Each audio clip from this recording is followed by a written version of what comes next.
Hey kids, there's nothing cooler than enjoying the games you like that aren't praised by journalists who never play games and 2010's reviewers who only made videos so they could say the word fuck.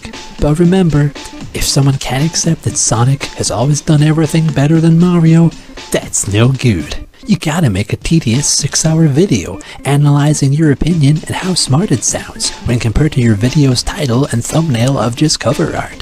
Look, I'm allowed to say these things, alright? I was once an angry, shitty game reviewer too, spending time making things that I didn't really want to, before I started thinking myself that it's just more enjoyable and more worthwhile to just share and appreciate things than to try and talk about any art or creative thing like it isn't entirely subjective, even in regards to how you should talk about it, or even whether art should be separated from its artist or not, and their intentions of what their art should be valued for. That's all up to you as well. A review should just be about describing the thing and its appeal, what you like about it, not what you think what other people might like, because you won't know that. That's just what I think about it anyway. But I mean, just like the things however you want to. Care less about what other people think and more about what you think. Because thinking is good and healthy and it can be kinda fun sometimes. Sonic Shuffle. See, it's Mario Party, but the funny bit is that it's actually Sonic, and that is really quite funny. I mean, yeah, it's also partly by Hudson Soft to a small degree, after being asked to help Sega make Mario Party, but with Sonky. So, yeah, I guess no shit that's what this is, but it's more like an alternative take on Mario Party, experimenting with that formula. Basically Mario Party with the random chance and no input moments replaced by numerous forms of very hard to control chaos. And it is a lot more chaos in Mario Party, which I thought was kind of the appeal of Mario Party, but ayo, Sonic is bad, ha ha ha ha, being a funny sweary man who gets angry at games and only likes the things that I am scheduled to enjoy is much easier to write down onto paper than your own actual sense of humour, which I'm sure is very good if you could just shut the fuck up for a minute, Nintendo bros, goddamn, not everyone likes Plog. Instead of just rolling a dice, you pick numbered cards from an open pool, with a hand that is yours and you know the values of.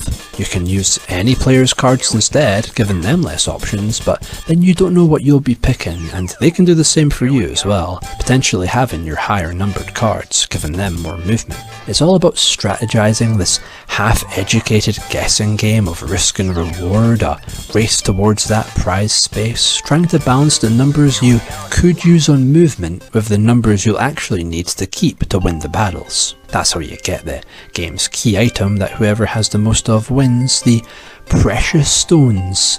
Haha, precious stones. That sounds so dumb. What were they thinking?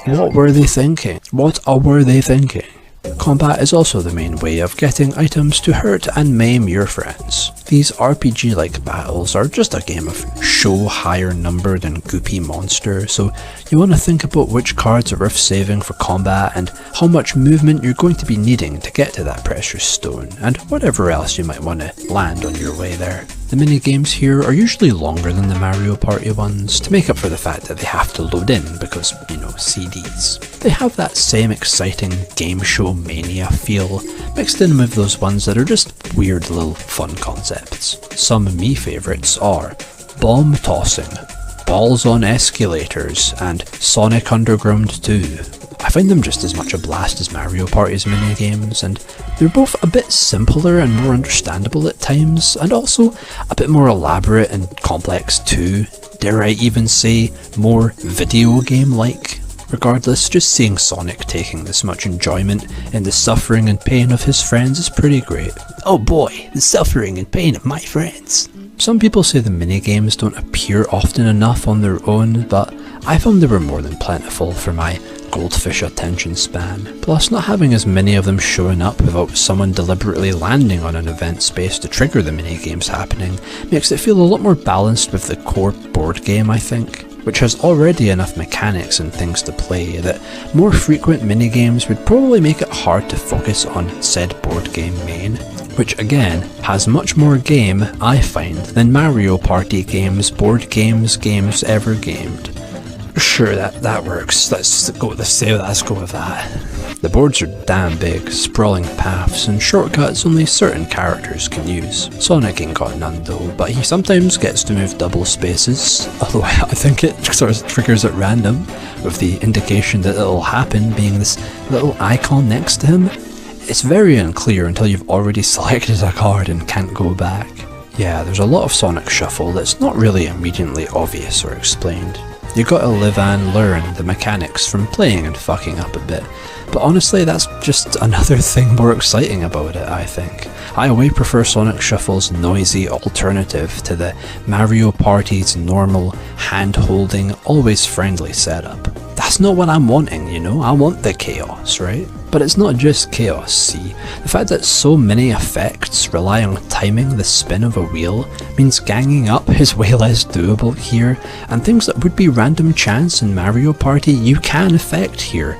In fact, almost everything you can affect in Sonic Shuffle. Yet also vice versa, it's got things that would have just been a selection in Mario Party, like stealing the stars.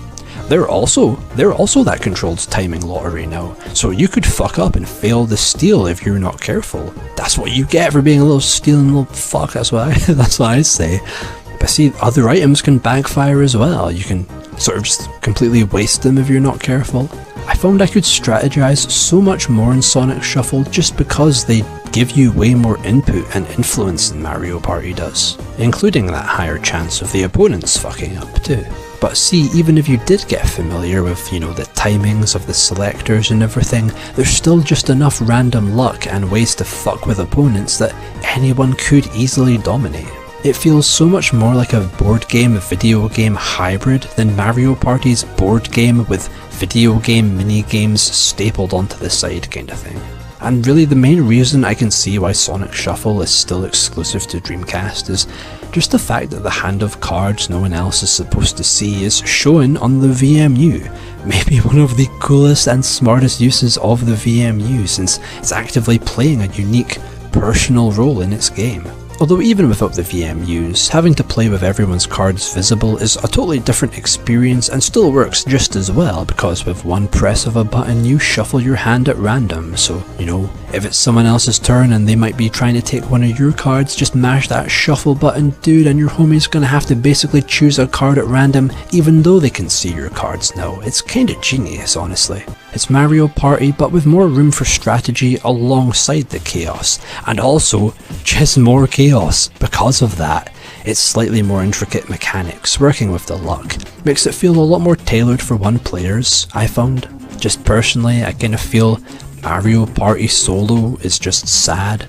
With dice rolls and everything, I don't really feel like I'm playing anything outside the minigames. Sonic Shuffle's got zest, all the little pieces and mechanics work in tandem to create this overflowing chaos in small manageable chunks. The spontaneous randomized micro games that interrupt the pace, the ring giveaway spaces always changing in opposite flux of what players are getting, the odd cut up goofy little random weird ass dreamy event bonus scenes as well, and all the crazy teleportations and moments where you're forced to change up strategy just cause some fucker used that force space movement gem on you. But wait, force spaces is exactly to this star stealing space, and I'm the only motherfucker with 50 rings and no emeralds yet. Fuck yeah, nothing to lose here. Also, I just love Eggman dropping the fucking Looney Tunes weights onto whoever didn't bother trying to go get to the precious stone, because goddamn pancaking them, it'll never not be funny.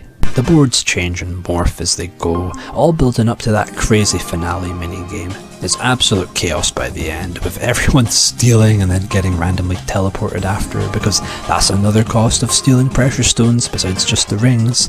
So maybe you'll get teleported a really good place, a really bad place, I don't know. It's pure miraculously welded madness, chaos control, dumbest tactical gambles and mad shit you'll ever see. I'm going slightly mad for Sonic Shuffle, but I just think it is quite a fun time. And remember, there are many Mario parties and party games that base themselves on him. There is only one Sonic Shuffle, and that's a very valuable thing, as even within its series, Sonic Shuffle is completely unique in art style and music. something I personally feel Mario and, to me, most Nintendo franchises always kind of fall short at, if they even bother to try at all, and not that they need to, but just remember that variety in look, sound and overall feeling is very important to some brains out there, more so than just how enjoyable gameplay is to them, because fun ain't something you can be all that analytical about, especially if that's also not really what your brain is looking to be thinking about. Sonic Shuffle's style, use of colour and general vibe is awesome, I think, and I love its soundtrack, dude. It ranges from chill trip-hop to glitchcore fuckfests and that soft, trilling, floaty lullaby ambience. It's such a fun meshing and playing with samples and rhythms. Shit goes insane and insanely hard. The gentle chimes and constantly frantic drum fills, big chords. The boards all have such a unique vibe and noticeable layout differences that totally shift gears on how playing through each one feels. The pink airship absolutely is my favourite, and my lord, that music is so fucking energizing.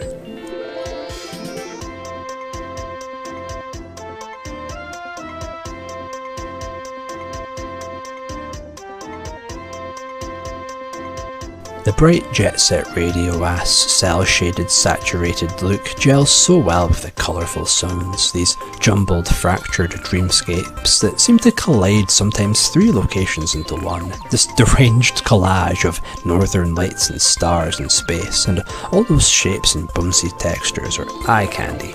Plus, ayo, hell yeah, Sonic Adventure Dreamcast models, my beloved. I love these absolute lads. Sure, not having all the mini-games available to play right away is a blow to some people, and I get that, but I don't see the argument. I've always just thought the main board game, core game would always be what you'd want to mainly play anyway. The main story, and yes, there is a story, and yes, it is very good, very well written, cinematic, yes, just pretty shit happening is still a fine driving point, because story is just words happening interestingly together as well, but imaginary world, imaginary world, oh, that sounds so dumb.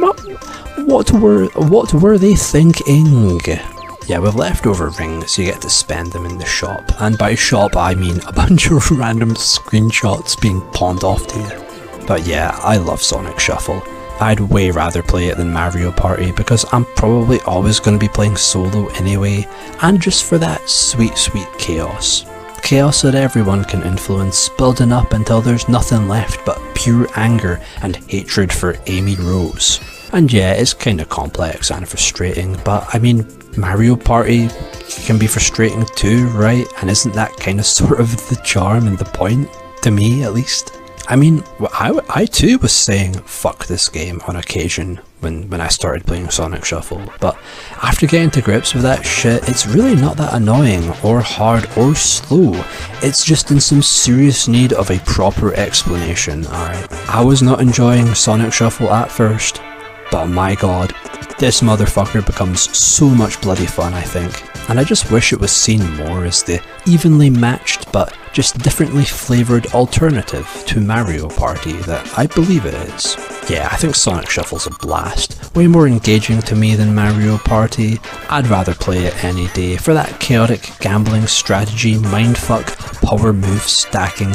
And also, I'd rather just play it because Sonic is cooler. Get fucked, Nintendo. You'll never have ADD bangers. So, in conclusion, well, at least it's not Crash Bandicoot. Again.